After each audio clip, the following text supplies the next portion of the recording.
Welcome to Long Lost Friends. I'm Elizabeth Eve King. And I'm Andrea Goyan. We used to do comedy together, Elizabeth and I, many long time ago.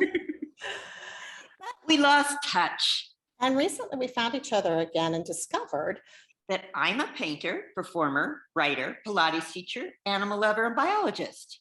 I'm a painter, performer, writer, Pilates teacher, animal lover, and well, okay, I'm not a biologist, but we're long lost friends. And we are also both speculative fiction writers. My work has appeared in Metastellar magazine.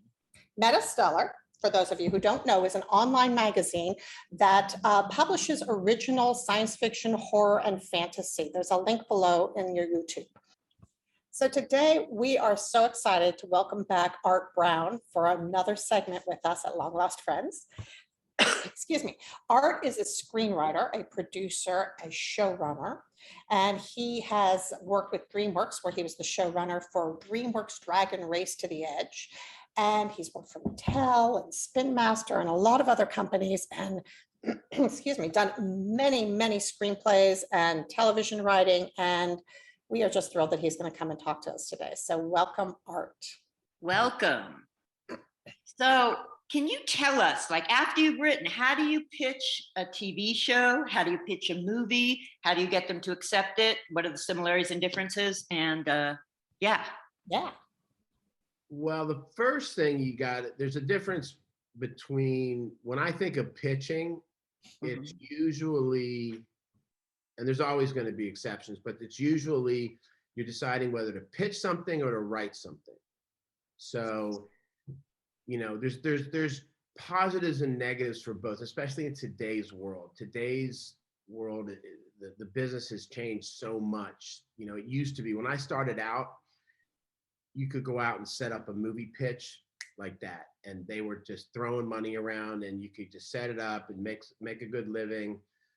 And the way the business has changed now, it's much more difficult to do that. You have the streaming services where they don't want to really develop as much, so they're looking for more completed stuff. But there's still the pitch world out there.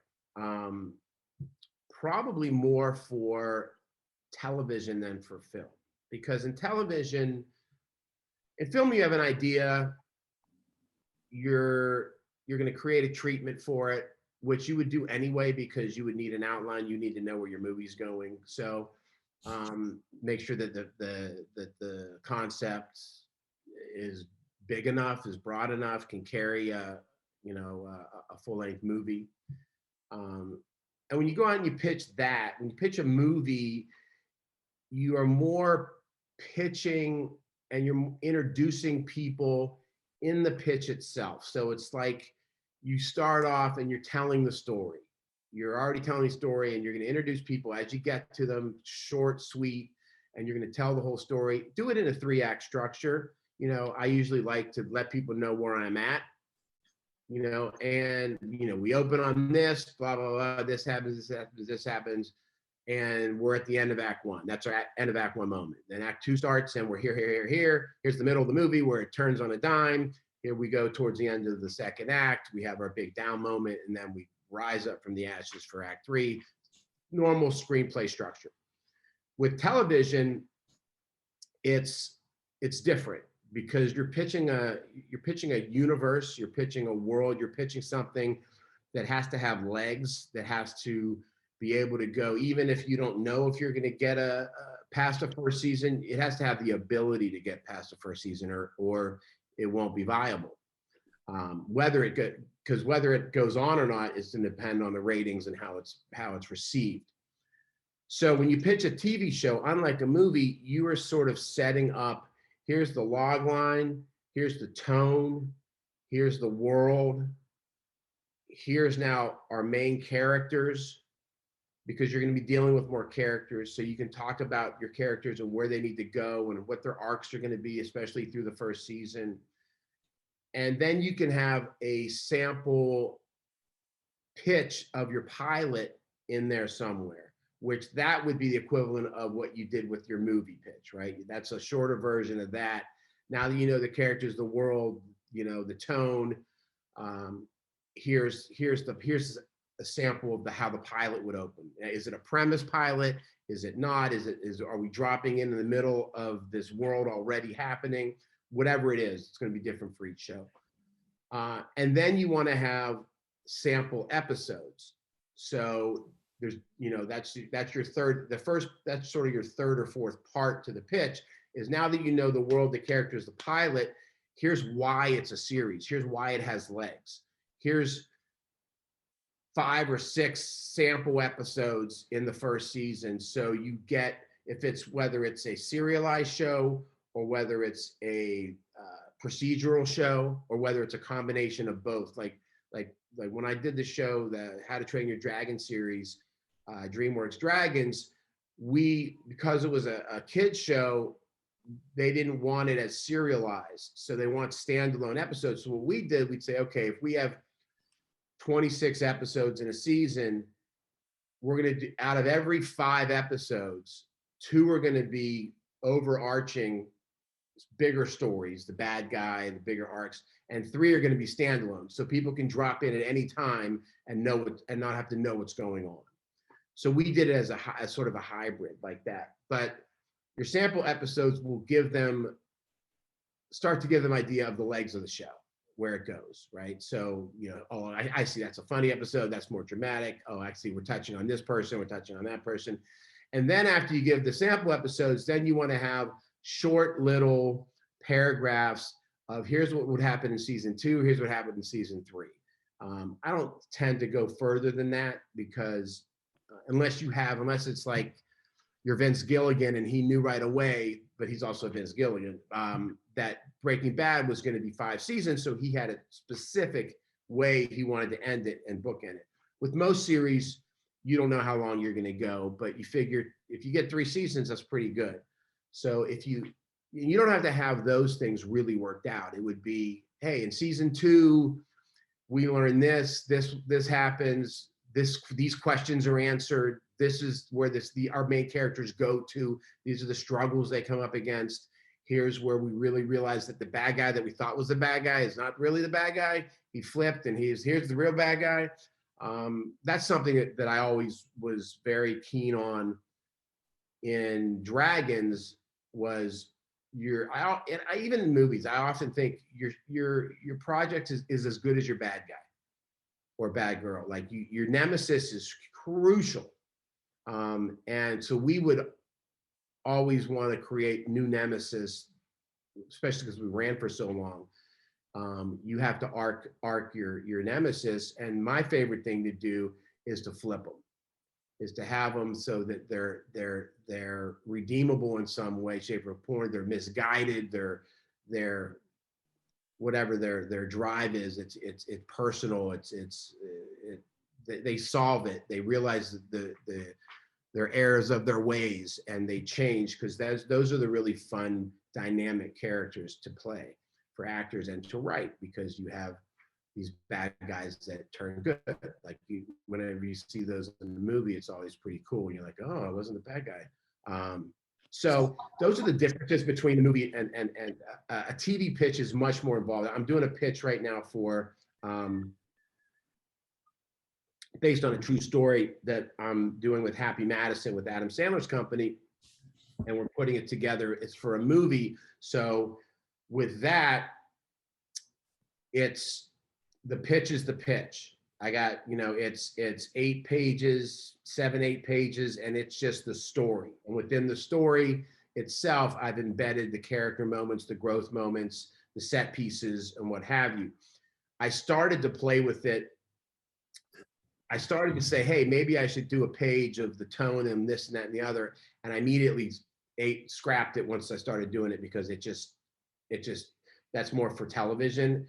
And I felt the minute I did it, I felt that it was just bogging it down. And it was like, it's a different animal. It's a movie. So you want to get rolling. You want to get going right off the bat. So those are the main differences. So I've got 2 questions that came up with that. Let me work backwards. So I've had the pleasure of talking to you a bit about this ahead of time. So with your pitch that you're doing for Happy Madison, That's 8 pages. And how long have you been working on it? Estimate revisions? Because I know it's so complicated. Well, that particular one, or this particular one, we've been working on it because we probably about 10 weeks, not every day, but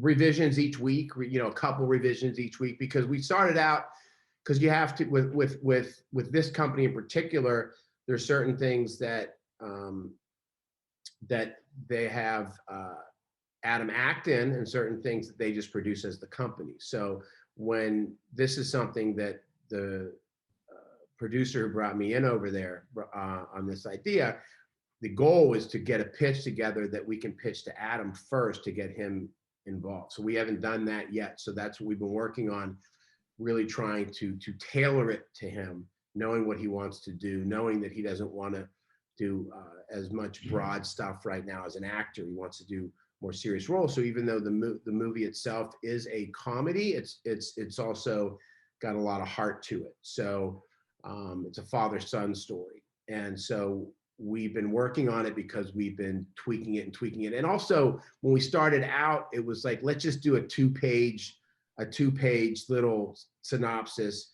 And then because that turned out good, that started creating more questions. People are like, okay, let's expand this out a bit. Let's expand it out a bit. So we ended up going from a 2-page to a full treatment. So that's one of the reasons why it's taken a little bit longer, but that's all good. It just means that the people I've been working with over there are excited about the project.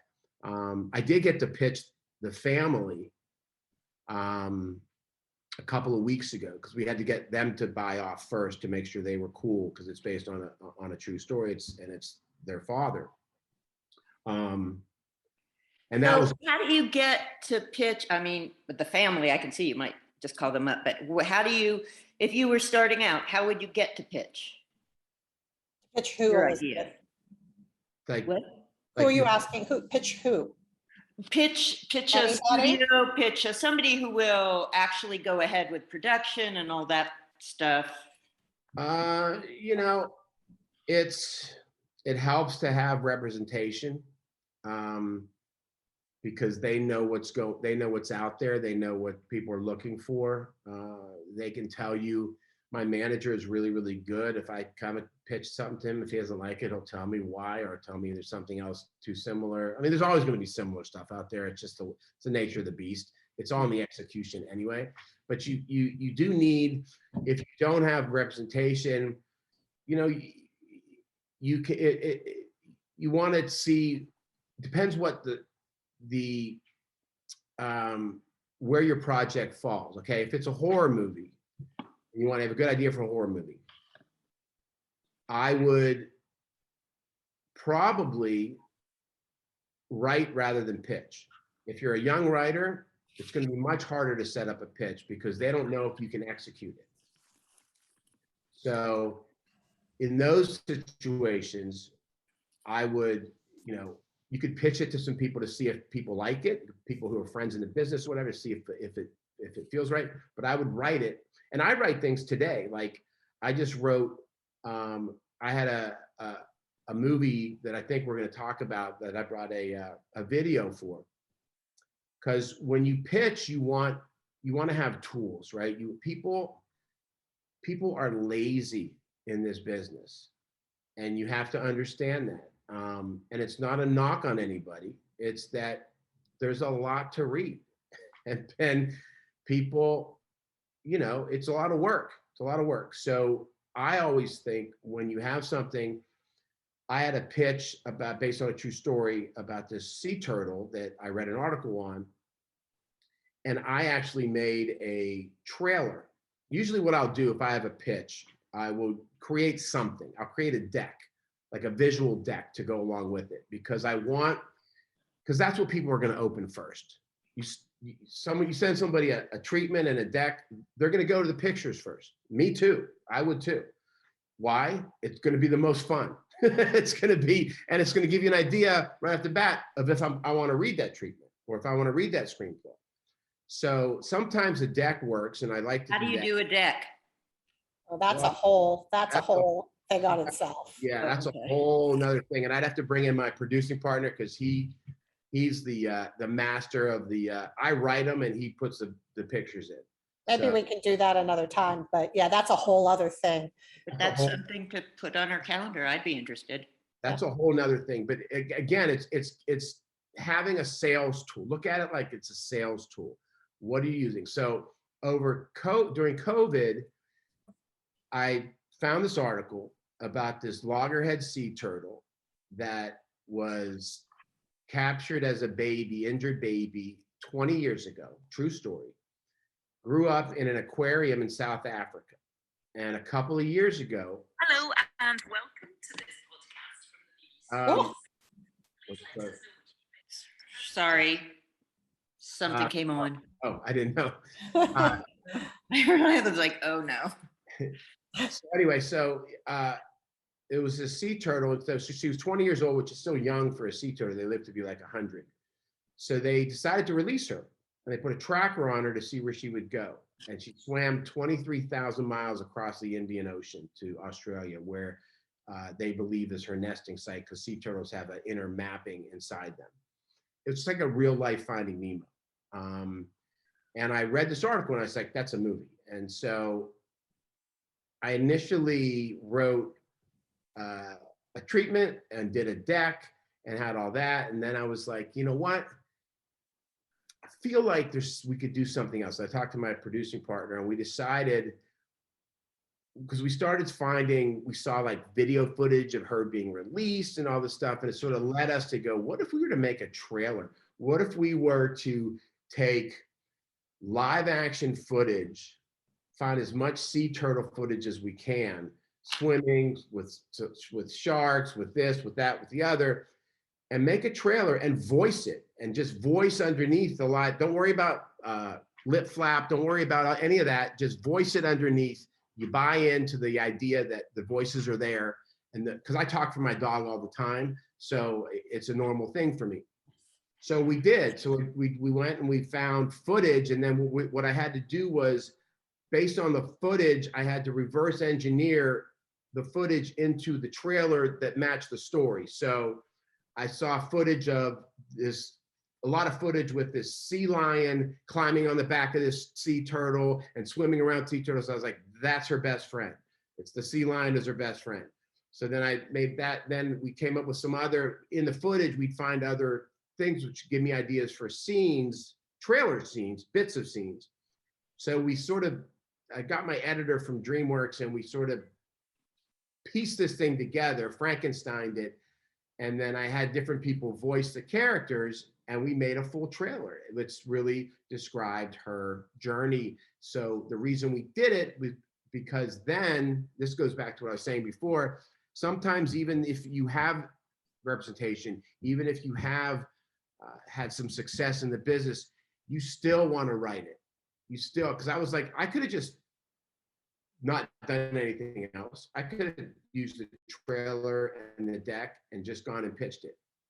But I was like, I want to write this movie, and how great will it be if I can show the trailer and then they get to read the script, especially if the script blows the trailer away, which I believe it does. And that was something where I took the time to do it. So, again, it was during COVID. I had a lot of time. So I was like, want to do it. But sometimes you want to write, you want to show the execution, because that's going to be the biggest things between pitching and writing. Is there's always this push and pull. Like, pitching is positive because then the person that you ultimately could be selling it to can really put their stamp on it, like I'm doing with Adam Sandler's company. They're all putting their stamp on the story as we go, versus writing a full script and it being fully cooked and baked, right? So there's always that push and pull. Do you write it? Do you pitch it? Do you write it? You pitch it? And it's sort of a gut thing. But I did bring this trailer if you guys want to. Yeah, let's see it. Please, we want to see.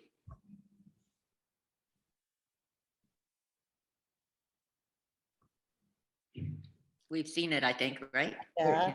As you can see, it basically tells the story in 3 minutes. The way I look at it, we actually are going out with this week for the first time. We've been waiting. Oh, exciting. Good luck.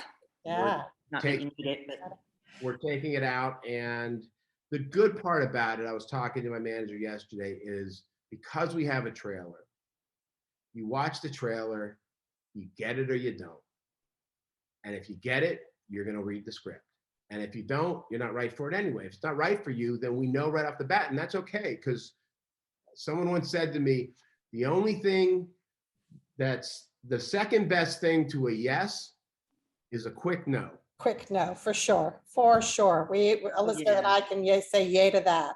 Yeah, so you just want to know, and so the trailer gives you that tool to go, you get it, like you get the movie when you watch the trailer.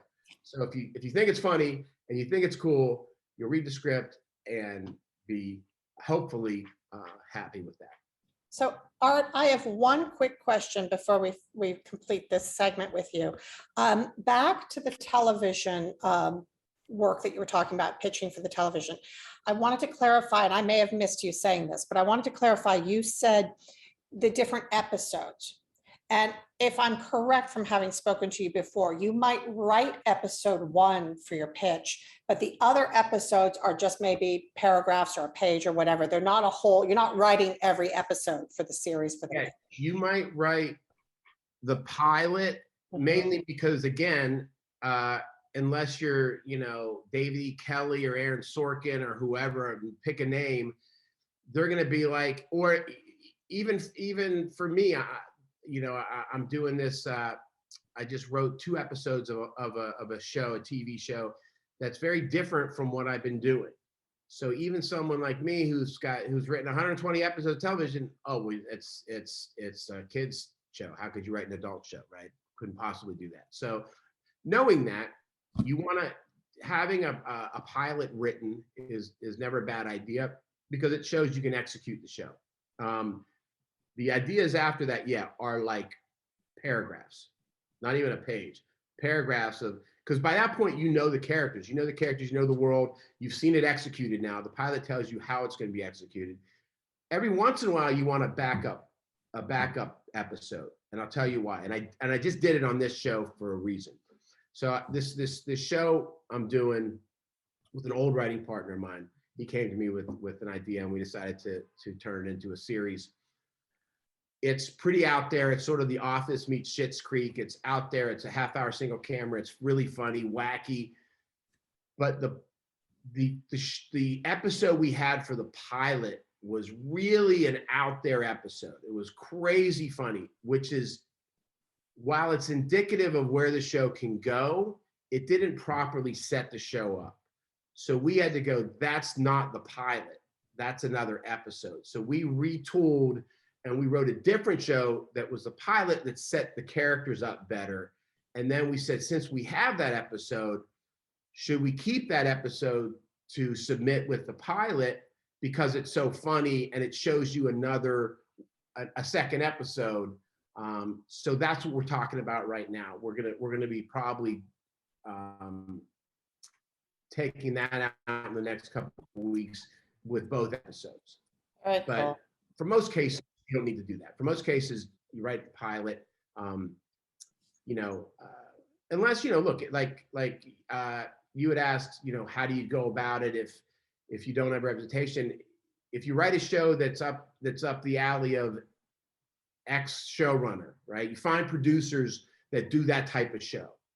And for that person, you might, if you have an in, or I cold called HBO once when I was starting out. I told you about this show Juvie that I did.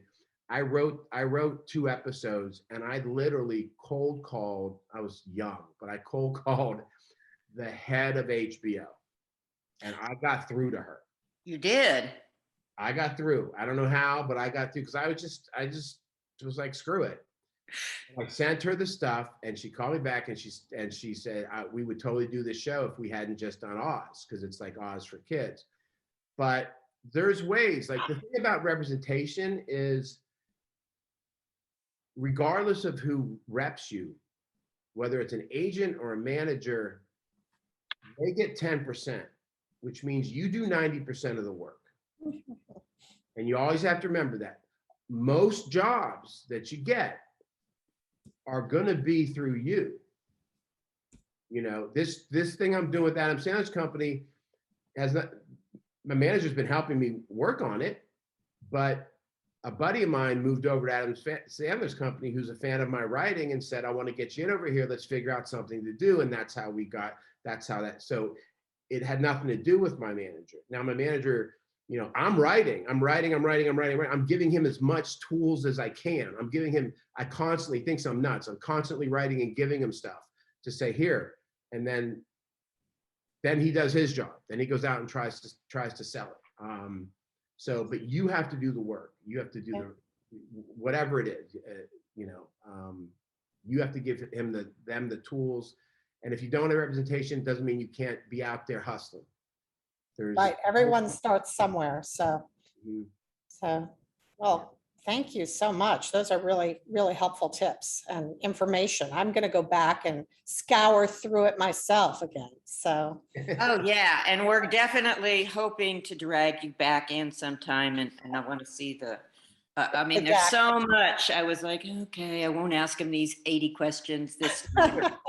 I I'll know, just yeah. save them. So thanks for joining us, and of course, we always Thank you. get the best thing you learned this week. Oh, that's right.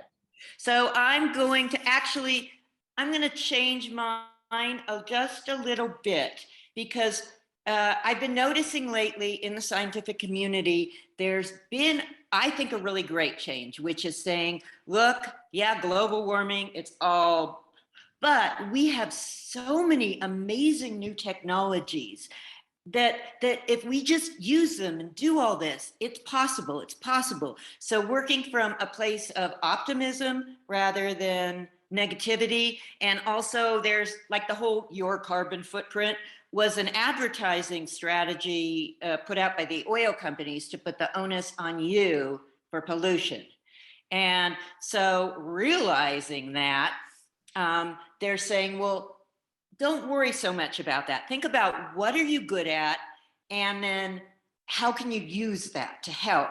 And so you, Art, are like your turtle story, your rhino story. I'm like, man, you are just the epitome of what I've been thinking about, of how do you use your skills and enjoy it and be productive, but also be like making a better world. So you're the best thing I learned this week. Oh, that's nice. Thank Aw, now I don't know what to say. Now you don't know. Okay, is something about lizards and cold snaps in Florida. Always stuff about that. No, Always but Florida. it's true. I mean, Art, I've known Art for many years. Not as long as I've known Elizabeth, but for a long time. And he's always goes to the heart of things. Next time I'll get you to talk about strays and some of your other things that are amazing. I just want them all to be made. Come on, Hollywood. But anyway, I guess mine is really coming after Elizabeth. My best thing is kind of silly. Google is my best friend when it comes to finding many things, but I have occasional vertigo. And I was able to find a really interesting maneuver. Where's her name? This doctor came up with that really helped my vertigo. And it's non-invasive. Her name is Carol Foster, MD. And it's this really weird, I can't do it here because you have to get on the floor and put your head down and turn your head. And it's like a maneuver that gets rid of your vertigo. It worked for me. So that was really cool. And maybe we could add the link for that. I don't have vertigo, but people who do would. Yeah, I mean, I thought she was amazing. I mean, and it's not going to hurt anybody if they try it and it doesn't work. So it's not often that you get a new maneuver. A new maneuver, yes. Eddie Izzard used to talk about the Heimlich maneuver. That was a maneuver. Yeah, you know, one thing I'll say is that I've sort of moved into wanting all my stories to be meaningful to me, because that's what drives me, and that sort of goes to, I guess, what I learned this week was less of a learning, but more of a confirmation of how how to live life. I was watching, you know, today's 9/11, obviously the 20th anniversary, and there's been a lot of shows on this week, and there was one on CNN that was, this artist had put back, like in the year following 9/11, had made a black box that she would just allow people to come in and just talk. They would turn it on and off themselves. They had full control. They would talk about what happened to them at 9/11, whether they were witnesses, whether they were, you know, affected by it in the buildings or near the buildings, what have you. And then they brought up these filmmakers came in and they recreated the box 20 years later and had these people come back and speak again. Wow. And this one guy who lost his wife at the Pentagon, he said that after 9/11, he moved the family. He was left with two daughters, single dad, obviously. And he was cleaning, this was like, must have been a couple years later. And he was cleaning the family car, which obviously he didn't do very much. And under a seat, he found a notepad that his wife had used. And it was, a lot of it was like lists of things to do. And on one piece of paper, it said, I'm paraphrasing, something that like, we don't know how much, just a random note that said, we're only here for a finite amount of time. So make every day extraordinary and live your life with passion. And it was just, it hit me because I was having a funky week anyway. It was just one of those affirmations of, and then I went on a hike yesterday and I was thinking about it and I was like, it just, you know, little things like that switch you, you know, they switch you, they hit you in a weird way or at the right time. So for me, that was powerful for me this week, just to remind myself that enjoy the journey. You know what I mean? It's not always about the result. Like enjoy where you are and make it meaningful. That is so true. Wow. Yeah. Yeah. Yeah. If we don't enjoy the journey, we don't enjoy anything. Mhm. I was rereading one of my favorite books, Island by Huxley, and there are birds on this island, paradise, trained to go around going, attention, or be here now, just to like look around you. Right. Yeah, for sure. They're all around, right? So thank you so much. Thank you. I really look forward to talking to you again. We have 8 million questions for you. And I want especially thanks to Metastellar and the incredible Maria and Alex Korolov, who direct and edit and put the show on for us. Thank you so much, guys. Yeah, we couldn't do it without them. So thank you guys so much. And thank you, Art, because we couldn't do it without guests like you. So Definitely. thank you. Right. Well, we'll see you all next time. And we hope to have you back again, Art. Thanks. Yes, thank you.